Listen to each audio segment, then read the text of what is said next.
Simplified science के इस channel में आपका एक बार फिर से स्वागत है।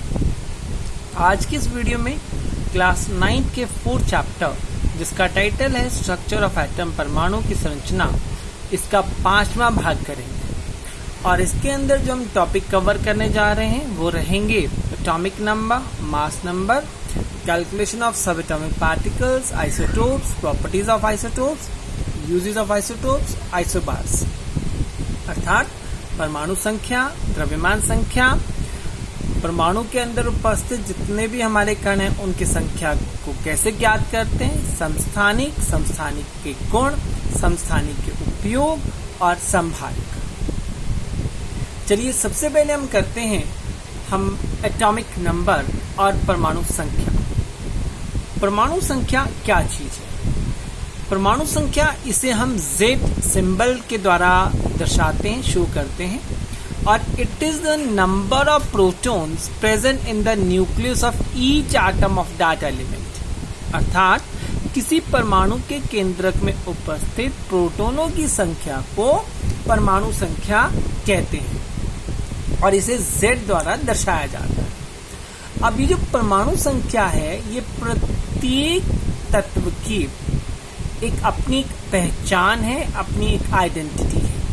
अब यहाँ पर एक चार्ट दिया हुआ है। कार्बन, इसमें प्रोटॉन की संख्या अगर 6 रहेगी तो यहाँ डेफिनेशन बोलती है जितने प्रोटॉन होंगे उसकी परमाणु संख्या भी वही रहेगी, एटॉमिक नंबर भी हमारा 6 रहेगा। फास्फोरस 15 प्रोटॉन है तो एटॉमिक नंबर 15 रहेगा। सोडियम का हमारे पास अगर प्रोटॉन की संख्या 11 है तो इसका एटॉमिक नंबर भी 11 रहेगा। अब ये आपके सामने एक लिस्ट है, 1 से लेके हम 20 नंबर तक लिखे हुए हैं।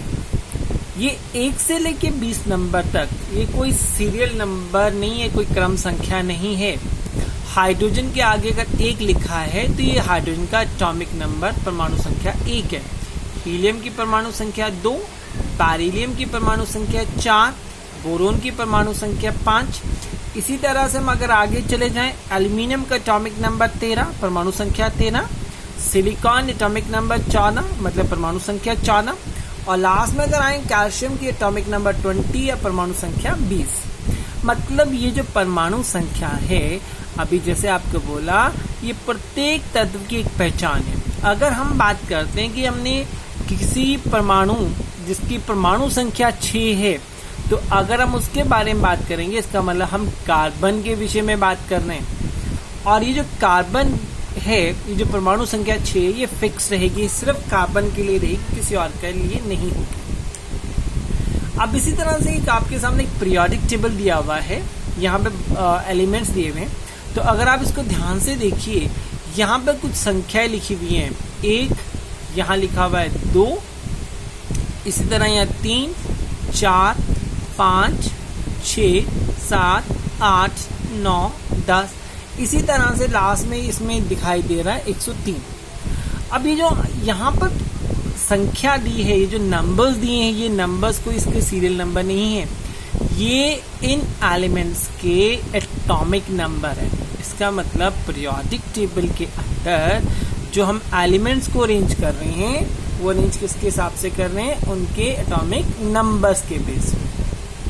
तो इसका मतलब ये जो एटॉमिक नंबर है बहुत ही इम्पोर्टेंट है किसी भी एक एलिमेंट के लिए। अब इसके बाद अगला रहेगा हमारे पास द्रव्यमान संख्या। अब हमने पहले वीडियोस में क्या किया था कि किसी भी एटम के न्यूक्लियस के अंदर 2 चीजें रहती हैं, one is proton and another is neutron. और जब इन दोनों को सम कर दिया जाए, इन दोनों की नंबर्स का सम कर दिया जाए, जब प्रोटॉन और न्यूट्रॉन की संख्या का योग कर दिया जाए तो बन जाता है मास नंबर, द्रव्यमान संख्या, और इसे A के द्वारा प्रदर्शित किया जाता है। It is represented by A। Then अब इसी में अब इसको अगर हम कैलकुलेट करें तो mass number A is equal to P plus N, proton plus neutron, इन दोनों को अगर जोड़ दिया जाए तो हमारे पास द्रव्यमान संख्या निकल सकती है। अब इसी तरह से जैसे हमने वहां पीछे एटॉमिक नंबर के बारे में किया था, ये आपके सामने जो चार्ट दिया हुआ है ये द्रव्यमान संख्या के बारे में दिया हुआ है कि हाइड्रोजन का एटॉमिक नंबर परमाणु संख्या भी एक थी और द्रव्यमान संख्या भी एक है। इसी तरह से ये सभी की अपनी अपनी परमाणु संख्या है। अब यहाँ देखिए क्लोरीन का 35.5, बाकी तो सारे पूरे कंप्लीट नंबर है, होल नंबर है। तो यहाँ पर अगर ये बाकी होल नंबर है तो ये 35.5 क्यों हुआ? क्या यहाँ प्रोटॉन और न्यूट्रॉन आधा हो गया? चलो इसके विषय में भी हम बात कर रहे हैं, ये पॉइंट्स में, ये फ्रैक्शन में क्यों है। अब यहाँ पर हम अगर ने किसी एलिमेंट को दिखाना है तो ये अगर मान लीजिए हमारे पास कोई एटम है, एलिमेंट है या एटम है, तो इसके ऊपर कोई संख्या रहेगी, वो रहेगी द्रव्यमान संख्या, मास नंबर, और इसके नीचे हम लिखेंगे एटॉमिक नंबर या मास नंबर। अब जैसे ये हमारे पास हीलियम है, तो हीलियम की अगर हम बात करेंगे तो हीलियम के केस में अगर हम इसको दिखाना चाहें तो यहाँ पे इसके ऊपर टॉपिक 4 आ गया, तो 4 क्या रहेगा? ये इसका मास नंबर रहेगा, द्रव्यमान संख्या रहेगी जो कि प्रोटॉन और न्यूट्रॉन दोनों का योग है, दोनों का सम है। और निचले वाला नंबर क्या रहेगा? निचले वाला नंबर रहेगा इसका एटॉमिक नंबर। इसका मतलब अगर आपको एलिमेंट में इस ढंग से दिखाया जाए तो बहुत क्लियर सी है, ऊपर रहेगा मास नंबर, नीचे क्या रहेगा उसका एटॉमिक नंबर, सभी के लिए कॉमन रहेगा। मतलब ऊपर मास नंबर लिखना है और नीचे एटॉमिक नंबर लिखना है। अब हमने कैलकुलेट कैसे करना है प्रोटॉन, न्यूट्रॉन और इलेक्ट्रॉन्स को। अब मान लीजिए एग्जांपल है सोडियम का, इसकी जो हमारे पास परमाणु संख्या है, एटॉमिक नंबर जो है वो 11 है और मास नंबर 23, द्रव्यमान संख्या 23। तो ये आपके यहाँ दिया हुआ है, एटॉमिक नंबर 11, मास नंबर हमारा 23 दिया हुआ है। तो ऐसे में हमने पहले अभी एटॉमिक नंबर क्या किया? एटॉमिक नंबर जो होगा that is what? It is equal to the number of protons. अब एटॉमिक नंबर ऑफ प्रोटॉन्स के बराबर हमें समझ आ रहा है। और हमने जब मॉडल्स किए तो उसमें ये बोला था कि जो हमारा एटम होता है वो न्यूट्रल होता है, उसके ऊपर कोई आवेश नहीं होता। इसका मतलब जितने घन आवेश के कण होंगे उतने ही ऋण आवेश के कण होंगे। इसका मतलब number of protons equal to the number of electrons. और दूसरी भाषा में जितने इलेक्ट्रॉन होंगे उतने प्रोटॉन होंगे, जितने प्रोटॉन होंगे उतनी उसकी परमाणु संख्या रहेगी। इसका मतलब अगर परमाणु संख्या 11 है तो प्रोटॉन भी 11 और इलेक्ट्रॉन भी 11 रहेंगे। और इसके बाद द्रव्यमान संख्या निकालनी है तो हमने कैसे निकाला था? Proton plus neutron. अगर न्यूट्रॉन निकालना है इसको यहाँ लेके चले जाइए, सिंपली कैलकुलेशन के हिसाब से मास नंबर माइनस प्रोटॉन। तो इसके अकॉर्डिंग हमारे नंबर ऑफ न्यूट्रॉन कितने रहेंगे? 23 माइनस 11, क्योंकि 23 हमारी क्या थी? संख्या थी, द्रव्यमान संख्या, मास नंबर, और मास नंबर में से अगर हम एटॉमिक नंबर निकाल दें तो हमारे पास नंबर ऑफ न्यूट्रॉन्स निकल जाएंगे। देन अब ये आपके पास एक टेबल है, टेबल में कार्बन का एटॉमिक नंबर 6 है, मास नंबर इसका 12 है। तो इसका मतलब जितना एटॉमिक नंबर उतने प्रोटॉन, जितने प्रोटॉन उतने इलेक्ट्रॉन्स। यहाँ तक तो क्लियर है कि ये एटॉमिक नंबर 6 तो प्रोटॉन भी 6 और इलेक्ट्रॉन भी 6 रहेंगे। और न्यूट्रॉन कैसे निकालेंगे? Mass number 12 minus atomic number 6, तो 12 माइनस 6 6, हमारे पास 12 माइनस 6 आ जाएगा। अब एल्यूमिनियम का अगला एग्जाम्पल है, 13 एटॉमिक नंबर है, 27 मास नंबर है, प्रोटॉन 13 रहेंगे, इलेक्ट्रॉन 13 रहेंगे, मास नंबर 27 माइनस 13 14 इसके न्यूट्रॉन्स रहेंगे। इसी तरह से फॉस्फोरस की कैलकुलेशन है, इसी तरह से हमारे पास ये फ्लोरीन की कैलकुलेशन रहेगी कि मतलब जो एटॉमिक नंबर रहेगा वही हमारा प्रोटॉन का नंबर, वही इलेक्ट्रॉन का नंबर और न्यूट्रॉन का number, mass number minus atomic number. Okay, तो अब इसके बाद अगला हमारा टॉपिक रहेगा आइसोटोप समस्थानिक। समस्थानिक क्या होते हैं? Atoms of the same element having same atomic number but different mass numbers. एक ही तत्व के भिन्न भिन्न परमाणु जिनकी परमाणु संख्या एक समान हो लेकिन द्रव्यमान संख्या भिन्न भिन्न हो, उन्हें समस्थानिक कहते हैं। अगर आपको याद हो, डाल्टन ने क्या बोला था कि अगर हमारे पास एक सेम एलिमेंट है, उसके जितने भी एटम्स होंगे वो हर प्रकार से सेम होने चाहिए। लेकिन आइसोटोप क्या बोलता है?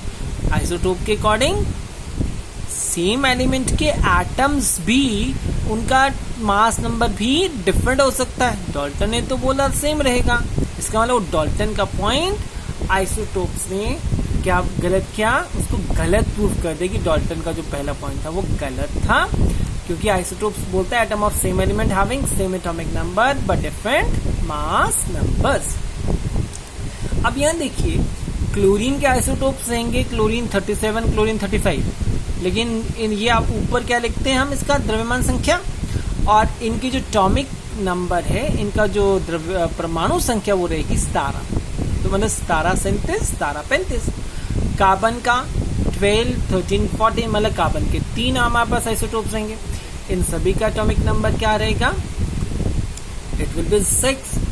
देन ऑक्सीजन का O16 O17 O18, इसके हमारे एटॉमिक नंबर क्या रहेगा 8, मतलब ऑक्सीजन के 3 आइसोटोप्स हैं 16 17 18, कार्बन के 3 आइसोटोप्स हैं 12 13 14। अगर आपको याद हो हमने जब द्रव्यमान की बात की थी, एटॉमिक मास की बात की थी, तो शायद वहां पर हमने बोला था 1/12 ऑफ कार्बन 12। वहां कार्बन 12 लिखना इसलिए जरूरी था क्योंकि कार्बन 3 अलग अलग आइसोटोप्स में पाया जाता, हमें क्या पता कौन से कार्बन की बात करें, इसलिए वहां पे कार्बन 12 लिखना हमारे लिए इम्पोर्टेंट हो गया था। तो ये हमारे पास आ गया आइसोटोप्स ऑफ क्लोरीन। अब आइसोटोप्स के जो प्रॉपर्टीज क्या रहेंगी, अब इसने बोला कि सेम एलिमेंट के लेकिन मास नंबर डिफरेंट रहेगा, तो ऐसा क्या रीजन है कि मास नंबर डिफरेंट है। तो हमें पता है कि मास नंबर किसका होता है, प्रोटॉन और न्यूट्रॉन का सम, और जब प्रोटॉन आइसोटोप्स के सेम रहेंगे तो सिंपली क्या रहेगा, they will differ only in the neutrons. अब देखो हाइड्रोजन के 3 आइसोटोप्स हैं, प्रोटियम, ड्यूटेरियम और ट्रिटियम। इसके हमारे पास एटॉमिक नंबर सभी का 1 है, लेकिन मास नंबर इसका 1, मास नंबर 2, मास नंबर 3। तो प्रोटॉन 1, इलेक्ट्रॉन 1, तो न्यूट्रॉन कितना होगा, सो ऑब्वियसली जब इसका मास नंबर 1 लेंगे तो 1 - 1 0 हो गया। तो अब ये क्वेश्चन आपको कई बार ये एग्जाम में पूछा जाता है, कंपटीशन में भी पूछा जा सकता है कि कौन सा हमारे पास एलिमेंट ऐसा है जिसके न्यूक्लियस के अंदर न्यूट्रॉन नहीं है, तो उसका आंसर क्या रहेगा, इट इज प्रोटियम, और अगर आप सिंपल हाइड्रोजन लिखोगे तब भी चलेगा। देन अब ड्यूटेरियम में देखिए 1 proton 1 electron 1 neutron. Then tritium में 1 प्रोटॉन 1 इलेक्ट्रॉन और 2 न्यूट्रॉन। अब इसका मतलब आप देखिए क्या डिफरेंस है इनमें। मेन अगर आप इसको डायग्राम से देखिए, इसमें ऑरेंज कलर की बॉल ही नहीं, इसमें ऑरेंज कलर की 1 बॉल है, इसमें ऑरेंज कलर की 2 बॉल्स हैं। ये ऑरेंज कलर की बॉल्स का मतलब it is representing the neutrons. तो अगर आपसे पूछा जाए आइसोटोप्स किस में डिफर करते हैं, isotope differ from each other in the number of neutrons. Then अब इनकी प्रॉपर्टीज की बात कर रहे हैं, तो जितने भी आइसोटोप्स हैं उनके एटॉमिक नंबर जब सेम है तो उनका प्रोटॉन का नंबर सेम रहेगा, इलेक्ट्रॉन सेम रहेंगे, और जिसके कारण उनकी वैलेंसी सेम रहेगी, संयोजकता सेम रहेगी। तो उनके जो रासायनिक गुण होंगे, समस्थानिक के रासायनिक गुण हमेशा एक बराबर रहेंगे। तो उनमें अंतर किस चीज का रहेगा, केवल न्यूट्रॉन्स का। अब ये आपको वहां बोला था ना 35.5 क्यों रहेगा, उसका रीजन ये आइसोटोप ही है। नेचर के अंदर जो क्लोरीन है वो 2 आइसोटोप से 35 और 37, उनकी रेशो कितनी रहेगी 3:1। नेचर में इस रेशो से निकलते हैं, और जब हम इसकी रेशो वाले कैलकुलेशंस करते हैं तो मैथ्स में आपने देखा होगा 35 वाला का 3 रेशो है, 3:1 का मतलब टोटल का 100 लेते हैं तो 35 वाला 75 हो जाएगा, और 37 वाला मतलब 25, तो 75 और 25 टोटली 100 हो गया, इसलिए हमने 100 से कैलकुलेट कर लिया। आपके पास कोई और तरीका भी हो सकता है, 35 × 3/4 भी हो सकता है, देन 1/4 भी हो सकता है, क्योंकि अगर आप इसको इस ढंग से 100 से लेके चलोगे तो 75/100, अगर दोनों का टोटल लेके चलोगे टोटल 4 आएगा, यहाँ पे 3/4, यहाँ पर आएगा 1/4, कैलकुलेशन में वही रहेगी। अब देखो कैलकुलेशन के बाद क्या आएगा हमारे पास 35.5। इसका मतलब इसके अंदर प्रोटॉन और न्यूट्रॉन का जो नंबर है वो पूरे का पूरा है, वो कटा हुआ नहीं है। सिंपल ये कि किसके कारण फ्रैक्शंस में है? It is mainly due to isotopes. Then अब इसके कुछ यूजेस आपके सामने हैं। यूरेनियम के आइसोटोप का यूज करते हैं हम न्यूक्लियर रिएक्टर्स के अंदर। कोबाल्ट के समस्थानिक इसका यूज किया जाता है कैंसर की ट्रीटमेंट के लिए। आयोडीन के इसके यूज किया जाता है ग्वाइटर की ट्रीटमेंट के लिए। और कार्बन 14 का यूज किया जाता है कार्बन डेटिंग के लिए। अभी कार्बन डेटिंग वर्ड क्या है? आपने कई बार सुना होगा कि कोई जमीन से कुछ निकलता है, कोई फॉसिल निकलता है, जीवाश्म निकलता है, बोलते हैं इतने हजार वर्ष पुराना है। तो वो कैसे पता लगता है? वो पता लगता है कि उसके अंदर कार्बन 14 का जो तत्व है वो कितना पुराना है और कितनी उसकी संख्या कितनी मात्रा उपस्थित है। तो इसका ये एज निकालने में कार्बन 14 का हम इस्तेमाल कर सकते हैं। अब इसके बाद अगला टॉपिक रहेगा समभारिक आइसोबार्स। ये है atoms of the different element with the different atomic numbers which have the same mass number. अब ये आइसोटोप से अलग है। आइसोटोप्स के मास नंबर डिफरेंट थे और एटम सेम थे। यहाँ एटम्स डिफरेंट हैं लेकिन उनके मास नंबर सेम है। अब देख लिए यहाँ डिफरेंट क्या रहेंगे? आर्गन, पोटाशियम, कैल्शियम, ये 3 अलग अलग एलिमेंट्स है लेकिन इनका मास नंबर 40 सेम है। लेकिन आर्गन का एटॉमिक नंबर 18, पोटाशियम का 19, कैल्शियम का 20। अब डाल्टन ने ये भी तो बोला था कि अगर हमारे तत्व अलग अलग हैं तो उनका सब कुछ अलग अलग होगा, सारे गुण अलग अलग होंगे। इसका मतलब डाल्टन का वो वाला पॉइंट भी गलत हो गया। वो गलत किसने किया? आइसोबार्स ने या समभारिक ने। समभारिक, भारिक मतलब उनका भार, उनका द्रव्यमान, ये हमारे पास सेम रहेगा। तो ये इसी के साथ हमने इस वीडियो में कवर किया एटॉमिक नंबर क्या है, मास नंबर क्या है, कैसे कैलकुलेट करते हैं, आइसोटोप्स क्या है, प्रॉपर्टीज ऑफ आइसोटोप्स क्या रहेंगी, इनके उपयोग क्या हैं और आइसोबार्स क्या हैं। और इसी के साथ आप सभी का बहुत बहुत धन्यवाद।